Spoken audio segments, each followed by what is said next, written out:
Stitch number 50, the Drizzle Stitch. This is a very, very fun stitch that works nicely with pearl cottons, silken pearls, some thicker threads that you want to use. You're going to come to the front, and I've got a knot on the back, and then you have to use a milliner's needle. This is a size 1 milliner's, and then I'm going to unthread my needle, and I'm going to poke it down in my fabric right next to where I came up. Okay, so the eye is up. Next, you're going to cast stitches onto your needle.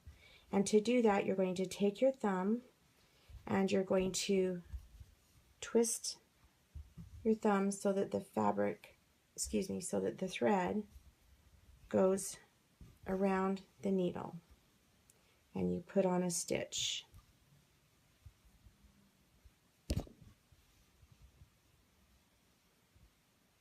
Do you see how you're adding little stitches onto your needle?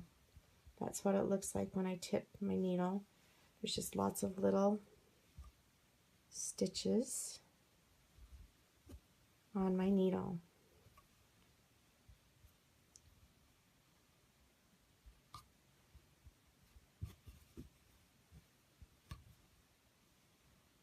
You just continue doing this until you've got it as long or as tall as you want it to be.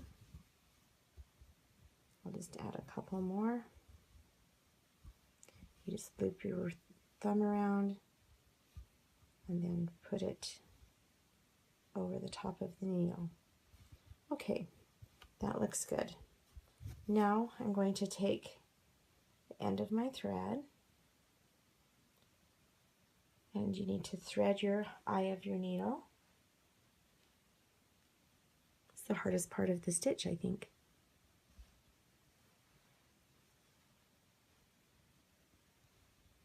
If you're ever threading a thread that seems too big for the eye, bite the end of the thread and kind of mash it down.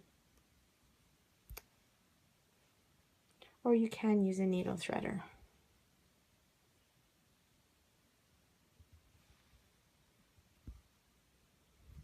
All right, so I've got my needle threaded. I'm going to just pull all those wraps around so that they're all in a nice little row, and I'm going to gently hold the wraps.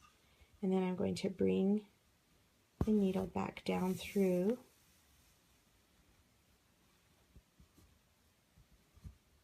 And it creates this nice little stand-up stitch that kind of curls. Okay, we'll do some more here.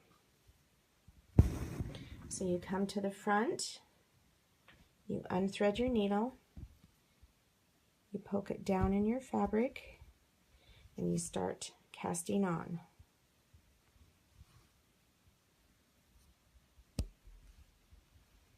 You can do as many or as few of cast-on stitches as you'd like.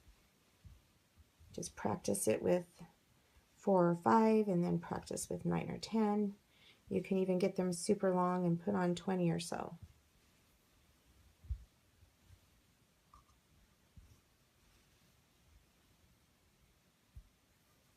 Wrapping the thread is sometimes a little bit difficult to get that concept, so I'll walk you through that.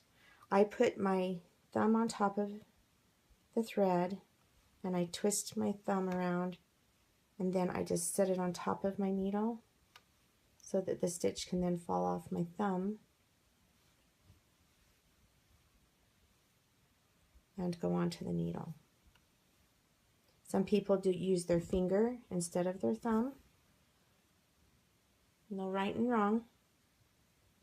Just practice and do whatever is most comfortable for you. Now I'm working in a hoop, but if you work on a just a flat surface, you can put your needle down inside a pincushion, and that will help hold things in place.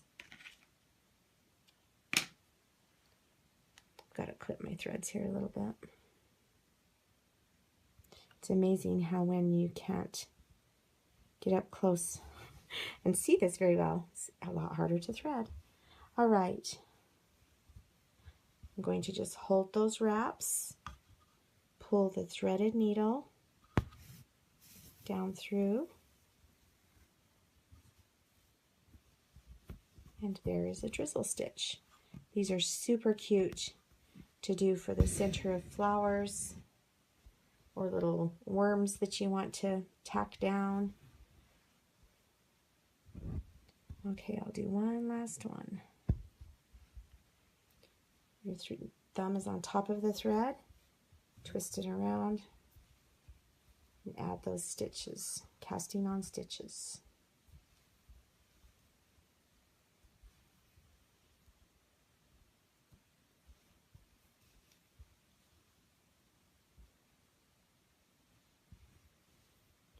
You want to be careful to not push your needle down too far. I'm going to raise mine up just a little bit.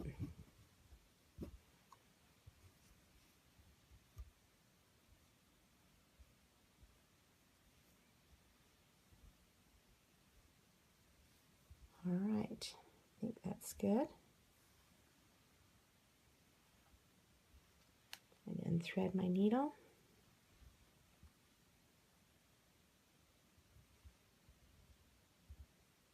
Hopefully.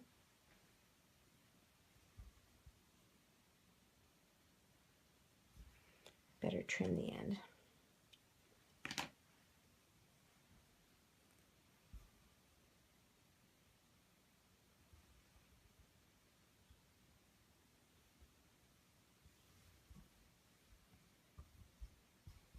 I gently hold the wraps and pull the thread through the wraps down to the end. And there's a bunch of little curly drizzle stitches.